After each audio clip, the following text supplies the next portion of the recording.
قال النبی صلی اللہ علیہ وسلم حل تدری ما حق اللہ علی العباد قلت اللہ ورسولہ عالم قال فإن حق اللہ علی العباد ان یعبدوہ ولا یشرکوا بہ شیئا ثم سار ساعة قال یا معاذ بن جبل قلت لبیک رسول اللہ وصادق قال حل تدری ما حق العباد علی اللہ اذا فعلوا ذلک قلت اللہ ورسولہ عالم قال اللہ یعذبہ۔ رسول اللہ صلی اللہ علیہ وسلم نے معاذ سے فرمایا کیا تم جانتے ہو کہ اللہ کا بندوں پر کیا حق ہے؟ معاذ کہتے ہیں میں نے عرض کیا اللہ اور اس کا رسول بہتر جانتے ہیں۔ یعنی پہلے آپ نے سوال کیا یہ جانتے ہو کہ اللہ کا بندوں پر کیا حق ہے؟ وہ ہمارا خالق ہے، معبود ہے، تو اس کا کیا حق ہے؟ تو وہ کہتے ہیں کہ میں نے، اور یہ صحابہ کا عام طریقہ تھا، یعنی وہ محسوس کرتے تھے کہ ہم اپنی طرف سے کوئی بات کہہ دیں تو یہ گویا آپ کی بات پر آگے بڑھ کے بات کرنا ہے، تو اس کو ادب کے خلاف سمجھتے تھے اور یہ کہتے تھے کہ اللہ اور اس کا رسول بہتر جانتے ہیں۔ مقصود یہ ہوتا تھا کہ آپ فرمائیے، آپ بتائیے، آپ سے سننے کے لیے ہم منتظر ہیں۔ تو انہوں نے کہا کہ اللہ اور اس کا رسول بہتر جانتے ہیں۔ آپ نے فرمایا تو سنو، وہ یہ ہے کہ اللہ کی عبادت کی جائے اور کسی کو اس کا شریک نہ ٹھہرایا جائے۔ یہ سب سے بڑا حق ہے کہ آپ اللہ کے بندے بن کر رہیں۔ یہ عبادت جو ہے ایک اس کی حقیقت ہے اور ایک عبادات کی صورت میں اس کا ظہور ہے۔ حقیقت اس کی کیا ہے کہ میں نے اس بات کو اپنے دل کی گہرائیوں سے مان لیا ہے کہ میں اللہ کا بندہ ہوں۔ یہی وہ چیز ہے جو اسلام کے تصور انسان کو پیدا کرتی ہے۔ جب آپ کسی ڈسکورس کو سمجھنا چاہتے ہیں یا کسی نقطہ نظر یا کسی نظریے یا فلسفے کے ورلڈ ویو کو دیکھنا چاہتے ہیں تو تین چیزیں بنیادی ہوتی ہیں۔ انسان کا تصور کیا پیش کرتا ہے، خدا کا تصور کیا پیش کرتا ہے، کائنات کا تصور کیا پیش کرتا ہے، یہ بنیادی چیز ہے۔ تو جو انسان کا تصور ہمیں اللہ تعالیٰ کے دیے ہوئے دین میں بتایا گیا ہے وہ کیا ہے؟ وہ یہ ہے کہ میں انسان تو ہوں، یعنی ان زاویوں سے انسان ہوں کہ حیوانات سے ان معاملات میں ممتاز ہوں، میرے اندر یہ امتیازات اس صورت میں نمایاں ہوتے ہیں، وہ ایک الگ بحث ہے۔ لیکن جب ایک نظریے کے طور پر دین مجھ سے متعلق ہوتا ہے تو میرے انسانی وجود کی تعبیر کیا ہے؟ عبدیت۔ میں عبد ہوں، بندہ ہوں۔ یعنی جو چیز مجھے انسان سے اٹھاتی ہے اور اٹھا کے مجھے خدا سے متعلق کرتی ہے وہ اس رشتے کا بیان ہے، اور وہ رشتہ کیا ہے کہ وہ میرا خالق ہے اور میں اس کا بندہ ہوں۔ تو اس کو عربی زبان میں عبادت کہا جاتا ہے۔ یعنی میں نے یہ تسلیم کر لیا کہ اب بندگی ہے جس کا ظہور میری ذات سے ہونا چاہیے۔ وہ بندگی کا ظہور اصل میں عبادات کی صورت میں بھی ہوتا ہے اور اطاعت کی صورت میں بھی ہوتا ہے۔ وہ عبادات کی صورت میں ہوتا ہے تو ہم نماز پڑھتے ہیں، روزہ رکھتے ہیں، اللہ نے اس کا حکم دیا ہے۔ یا اگر فرض کر لیجئے کہ یہ حکم ہمارے پاس نہ ہو، ہم کسی جنگل میں پیدا ہوئے ہیں، تو اس کا ظہور کیا ہوگا؟ ان صورتوں میں ہوگا جو فطرت میں رکھے گئے ہیں۔ کبھی ہم سجدے میں گر جائیں گے، کبھی دعا کریں گے، کبھی مناجات کریں گے، یعنی یہ یا اللہ کی بارگاہ میں کھڑے ہو جائیں گے اپنے لحاظ سے۔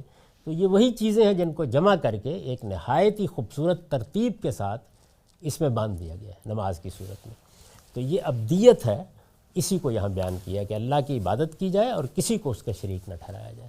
یعنی اپنے وجود اور اپنی حقیقت میں بھی ہم عبدیت کے، بندگی کے شعور کے ساتھ کھڑے ہوں، اور جن معاملات میں اللہ تعالیٰ نے بتایا ہے کہ میرے سامنے سر ایسے جھکاؤ گے اور میرا حکم ایسے مانو گے، اس میں کسی کو اس کے ساتھ شریک نہ کیا جائے، اسی کی عبادت کی جائے۔ کچھ دیر توقف کے بعد آپ نے کہا اے معاذ کہتے ہیں میں نے عرض کیا اللہ کے رسول میں آپ کی خدمت کے لیے موجود ہوں۔ آپ نے فرمایا جانتے ہو جب بندے یہ کر لیں، یعنی جب وہ عبدیت کے اس شعور کے ساتھ جینے لگیں اور اللہ کا کسی کو شریک نہ ٹھہرائیں، تو اللہ پر بندوں کا کیا حق ہے؟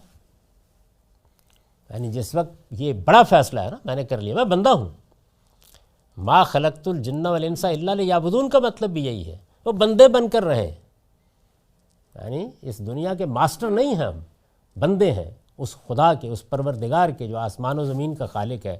تو بندوں نے اس بہت بڑی حقیقت کا اعتراف کر لیا، تو اس حقیقت کے اعتراف کا کچھ نتیجہ نکلے گا۔ وہ نتیجہ کیا نکلے گا؟ وہ یہ ہے کہ اب آپ سرکش نہیں ہوں گے، اب آپ اللہ کے بتائے ہوئے طریقے کی ضرور ساخت پرداخت کو سمجھیں گے، آپ عمل کرنے کی صحیح ضرور کریں گے، لیکن غلطیاں ہوں گی، کوتاہیاں ہوں گی، کسی سے کم کسی سے زیادہ۔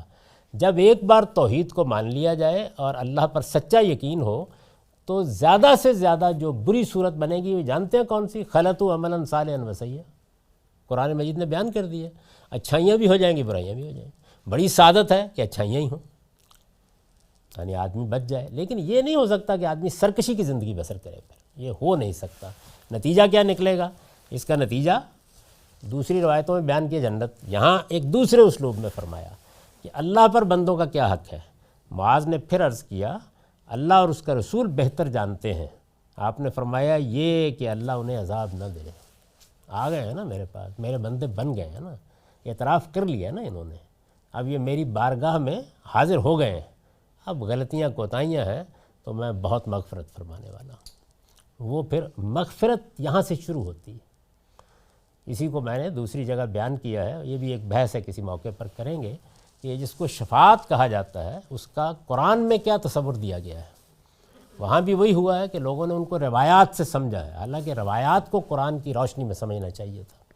تو قرآن مجید میں شفاعت متعلق ہوتی ہے آپ کی توبہ کے ساتھ۔ شفاعت کا مطلب ہے سیکنڈ کرنا، میں اپنے رب کے حضور توبہ کرنے کے لیے کھڑا ہو گیا، اب پیغمبر کہیں گے کہ پروردگار معاف کر دو۔ آپ کی طرف سے اس کا ظہور ہی نہیں ہوا تو پھر تصور نہ کیجیے، اس پر تفصیلی بات کریں گے، میں نے میزان میں کر بھی دی ہے۔ تو یہاں پر بھی یہی بتایا گیا ہے کہ جب تم نے اپنے دل کی گہرائیوں سے یہ بات کہہ دی، مان لی، اس کو اپنا زندگی کا لائحہ عمل بنا لیا کہ میں بندہ ہوں۔ بندہ ہونے کا ہرگز یہ مطلب نہیں ہے کہ اب آپ سے غلطی نہیں ہوگی، ہو جائے گی، پھسلیں گے، گریں گے، سب ہوگا، لیکن جب آپ یہ زندگی بسر کریں گے تو نتیجہ خیر کا نکلے گا آپ کے لیے۔ اور پھر اللہ کا بھی یہ آپ کے اوپر حق ہے کہ آپ نے عبادت کی تو اللہ تعالیٰ بھی آپ کے اس حق کو پہچانے گا کہ وہ آپ کو عذاب نہ دے، عذاب نہ دے، یعنی تنبیہ بھی ہوگی، توجہ بھی دلائی جائے گی، لیکن بہرحال اللہ تعالیٰ نجات دلائیں گے، اور اس نجات ہی کی بشارت کا نام جنت ہے، جس کی آرزو ہر مسلمان کو کرنی چاہیے۔ وآخر دعوانا الحمدللہ رب العالمین۔